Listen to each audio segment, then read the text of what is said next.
जय माता दी दोस्तों। आप सभी लोग कैसे हैं? आज हम नवरात्रि के 7वें दिन माँ कालरात्रि की पूजा विधि और भोग के बारे में बात करेंगे, साथ ही कथा भी सुनेंगे। नवरात्रि का 7वां दिन बहुत खास है। इस दिन माँ कालरात्रि की पूजा की जाती है। माँ कालरात्रि ने असुरों को वध करने के लिए यह रूप लिया था। इस दिन विधि विधान से पूजा करने से माँ प्रसन्न होती है। नवरात्रि के 7वें दिन को महासप्तमी के नाम से भी जाना जाता है।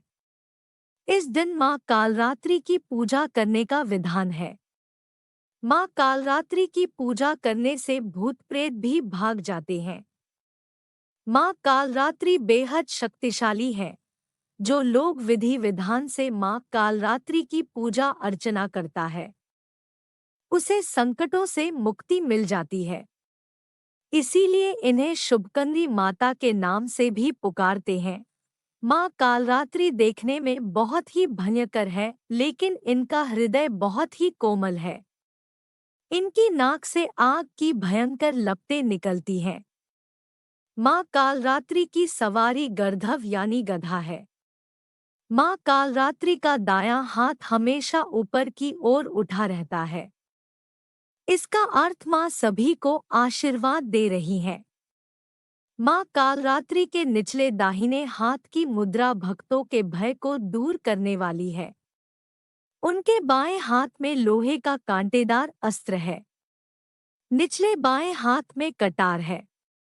पौराणिक कथा के मुताबिक दैत्य शुंभनिशुंभ और रक्तबीज ने तीनों लोकों में अपना आतंक मचाना शुरू कर दिया तो देवतागण परेशान हो गए और भगवान शंकर के पास पहुँचे।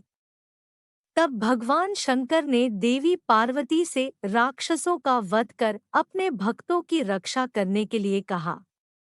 भगवान शंकर का आदेश प्राप्त करने के बाद पार्वती जी ने दुर्गा का रूप धारण किया और शुंभनिशुंभ का वध किया।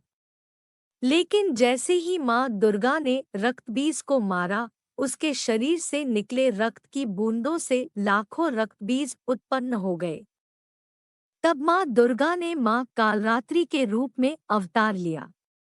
मां कालरात्रि ने इसके बाद रक्तबीज का वध किया और उसके शरीर से निकलने वाले रक्त को अपने मुख में भर लिया। मां कालरात्रि की विशेष पूजा रात्रि में करने का विधान है। तांत्रिक अपनी मंत्र साधना के लिए इस दिन का वर्ष भर इंतजार करते हैं। मान्यता है कि इस दिन मंत्र सिद्ध होते हैं। इसीलिए सप्तमी की रात्रि सिद्धियों की रात भी कही गई है। माँ कालरात्रि की पूजा आरंभ करने से पहले कुमकुम, लाल पुष्प, रोली लगाएं। माला के रूप में माँ को नींबुओं की माला पहनाएं और उनके आगे तेल का दीपक जलाएं। माँ को लाल फूल अर्पित करें। साथ ही गुड़ का भोग लगाएं। इसके बाद माँ के मंत्रों का जाप या सप्तशती का पाठ करें। इस दिन माँ की पूजा के बाद शिव और ब्रह्मा जी की पूजा की जाती है। माँ कालरात्रि की पूजा करने से कैरियर संबंधी आने वाली दिक्कतें दूर होती है।